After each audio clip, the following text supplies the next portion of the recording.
राहुल, एक गोष्ट आहे बघ. बहीण भावांच्या नात्यात कधी फट पडत्या माहितीये काय? कधी पडत्या?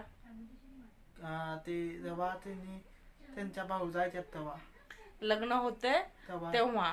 कारण भाऊजाई आली की तिला नंदेचा खूप राग येत होय, असतो. येत असते. ननंद जरी काय करत नसली तरी तरी सुद्धा. पण येते. हा. आधीच्या भाऊजा अशा नव्हत्या बर का, पण आता काय झालंय माहितीये काय, आत्ताच्या मुलींना सासू सासरे पण नकोय, ननंद पण नकोय, कुणीही नकोय. त्यांना फक्त नवरा झाला ना, त्याच्या व्यतिरिक्त काही नकोय. आणि दुसरं कुणाचं काय करायचं म्हटलं तर त्या डायरेक्ट काय म्हणतात, आम्ही काय करत नाही. नोकर आहे काय तुमचं? नोकर आहे हा. बरोबर. कुणाचं नोकर नाही आम्ही. मी फक्त माझ्या नवऱ्याचं करणार. आणि माझं करणार हा, पोरांचं. पोरांचं. पोरं असतील तर पोरांचं, नसतील तर त्या दोघांचंच करणार. मग हे जे समाजात आधी नव्हतं पण आता हे खूप जास्त वाढलंय. तर असंच एक बहीण भावाची, दोघं जण असतात बहीण भाऊ. आणि भावाचं लग्न होतंय आणि भाऊजं येत्या. मग ती बहिणीचं आधीच लग्न झालेलं असतंय. ती कधीतरी आपल्या माहेरी येत असते कारण तिचं तिकडचं चांगलं असतंय. मग कधी तर आली ना, 4 दिवस राहत्या आणि जात्या. मग तिची भाऊजाई काय करते माहितीये काय? भाऊजाईला एक वेळ ती आली तर त्यावेळी खूप राग येतोय की मी सारखं हिचं का करायचं, इतकं तिला बडबडत्या. म्हणजे नवरा घरात नसतोय, सासू असते. पण सासूला पण ऐकत नाही. सासू म्हणते, अगं ती कधी तर येत्या, तुला कुठं काय त्रास देत्या, माझी मुलगी आहे, मी सगळं करतो.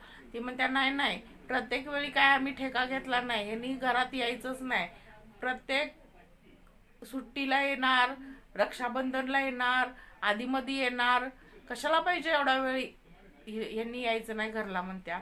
आणि डायरेक्ट हाकलून देत्या घरातनं. मग त्याची सासू असत्या ते मुलग्याला काही सांगत नाही. का सांगत नाही? तर त्याला राग येईल, त्याचा संसार उद्ध्वस्त होईल, म्हणून ती गप्प बसते. काय काय वेळेला म्हणजे शांत राहावं लागतं. कारण आत्ताच्या मुलींना कसं आहे, आपल्या मनासारखंच करायची सवय आहे. मग कसं आहे बघ, ह्या मुलींना कळत नाही की कर्म आपल्याकडे परत येणार आहे. मग तिला घरातनं बाहेर काढल्यानंतर रक्षाबंधन येते. रक्षाबंधनला भावाला आठवण येत्या बहिणीची की बहीण दरवेळी लवकर येत असते आणि माझी बहीण का आज आली नाही. म्हणून तो आईला विचारतोय. आईला म्हणतोय, अगं दीदी का आली नाही. तर आई पण काय बोलत नाही. आई म्हणत्या, विचार तू फोन करून. मग हा फोन करतोय बहिणीजवळ, आज अजून का तू आली नाहीस. तर ही काय म्हणत्या, नाही असं कुठं लिहिलंय का की भावाकडे बहिणीनं जायचं. एखाद वेळेस भावानं बहिणीकडे आलं तर काय होतंय, आज तू ये. म्हणजे तरी सुद्धा ती तुझ्या बायकोनं असं माझ्या बरोबर केलंय, मी येणार नाही असं म्हणत नाही, सांगत नाही. सांगत नाही. का तर भावाचं घर तुटू नये. मस्त होती म्हणजे. भावाचं घर तुटू नये म्हणून ती इतकं विचार करत्या. भाऊजाई तिच्या बरोबर इतकं असं म्हणजे बेकार वागत्या तरी सुद्धा ती तसा विचार करत नाही आणि सांगत नाही भावाला. मग तोपर्यंत ही काय केलेली असत्या, ही गेलेली असत्या माहेरी. माहेरी गेलेल्या असत्या आणि तिकडं येत्या. मग म्हणजे रक्षाबंधन दिवशीच. मग ही सासूला म्हणत्या, अहो आई, मला असं असं की माझ्या भाऊजीनं मला घरातनं बाहेर काढलं, मी चुकले, म्हणजे मी ताईंबरोबर असं वागले म्हणून माझ्या बरोबर पण माझ्या भाऊजीनं अशी वागली.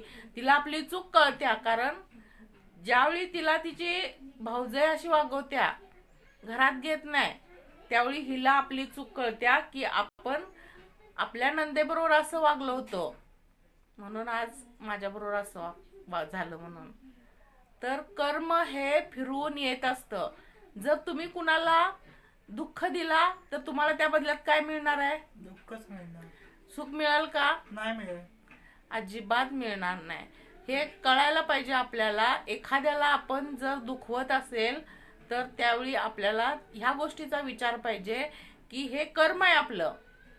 चांगलं केलात तर चांगलं होणार आहे, वाईट केलात, तर वाईटच होणार. कुणाबरोबर वाईट वागलात तर तुमचं पण वाईटच होणार आहे. म्हणून कधी कुणाशी वाईट वागायला जायचं नाही. आणि नात्यात तर आजकाल इतकं म्हणजे हे आहे चीड, भावाभावात चीड, बहिणी बहिणीत चीड, सगळी नाती अशी कुणालाच कुणाची पर्वा नाही. प्रॉपर्टीसाठी काय नाही काय कारणावरनं एकमेकाचा द्वेष, राग आहे. तर सगळ्यांनी आधी कसं होतं, लोक पैशाला कमी आणि माणसाला जास्त महत्व देत होते पूर्वीच्या काळी. ज्यावेळी आम्ही तुझ्या वयाच होतो का नाही राहुल, हा त्यावेळी पैशाला जास्त महत्व नव्हतं, माणसाला महत्व होतं. एखाद्या भावाभावात एखाद्यावर संकट आलं तर दुसरा भाऊ लगेच त्याच्या पाठीशी उभा राहा. उभा राहत होता. कधी आमच्या वेळी. आणि आता काय झालंय, तो भाऊ बरं झालं त्याचं असं झालं, हा असंच म्हणतात. असं म्हणतात का नाही, बरं झालं असं झालं त्याचं, तो त्याच लायकीचा आहे. पण आधी असं नव्हतं. त्याचं दुःख ते माझं दुःख असं प्रत्येक भाऊ मानायचा. कुणावर कधी कुणी अन्याय करत नव्हते. नात्यात तर नव्हतं, पण काय काय लोक आहेत पहिल्यापासूनच. पण आता काहीच लोक चांगले आहेत, थोडीफार लोक चांगले आहेत. घरात आई वडील तर कुणाच्या क्वचितच दिसतात. आधीच्या घरात प्रत्येक घरात आई वडील असायचे.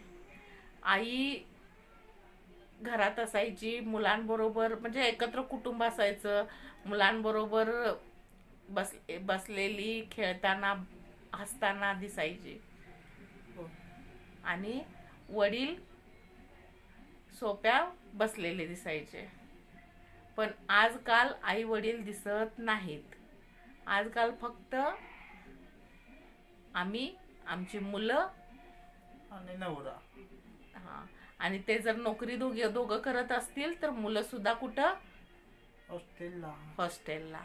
आणि या घरात आपलं मोबाईल, आणि हा मोबाईल जो आहे का नाही, त्या मोबाईलमुळं जग खूप म्हणजे खूप असं बिझी झालंय.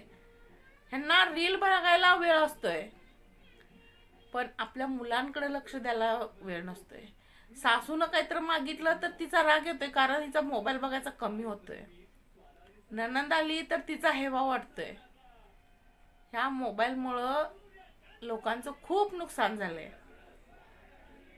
सगळी नाती ह्या मोबाईलनी खाल्ल्यात. आधी घरात लोक म्हणजे गप्पा मारत बसलेले दिसायचे. आता प्रत्येक आपापला मोबाईल घेऊन एका कोपऱ्यात असतात. फक्त मोबाईल मोबाईल मोबाईल, रील्स बघायचं, मोबाईल मध्ये काहीतरी करायचं, हेच एक काम उरले लोकांकडं. तर आता रक्षाबंधन आलंय. कुठल्याही भाऊजन आपल्या नंदेशी असं वागू नका, नाहीतर तुमची भाऊज तुमच्या बरोबर तशीच वागणार आहे. मग जे पेराल तेच उगवणार आहे. आंबे लावले तर त्या झाडाला काय पपई येणार आहे का? नाही, आंबेच येणार. जे पेराल तेच उगवणार आहे.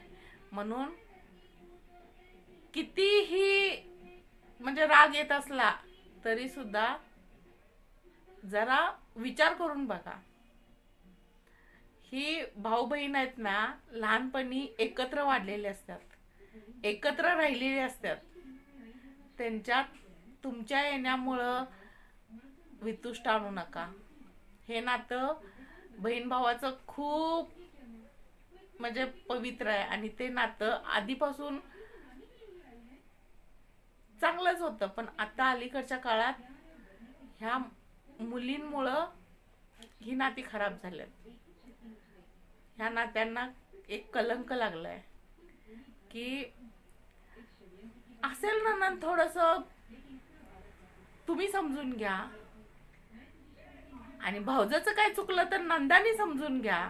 मी असं म्हणत नाही की एकटीनच समजून घ्या, दोघींनी समजून घ्या, आणि बहीण भावाचं नातं टिकवून ठेवा.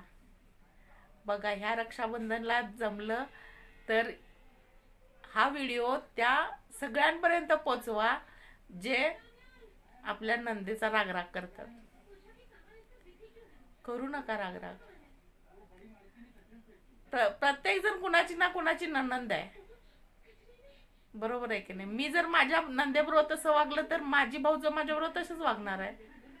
म्हणून हेवे दावे राग द्वेष सोडा ह्या रक्षाबंधनला सगळे एकत्र आणि मस्त राहा, आनंदी राहा. व्हिडिओ आवडल्यास लाईक करा, कमेंट करा, शेअर करायला विसरू नका.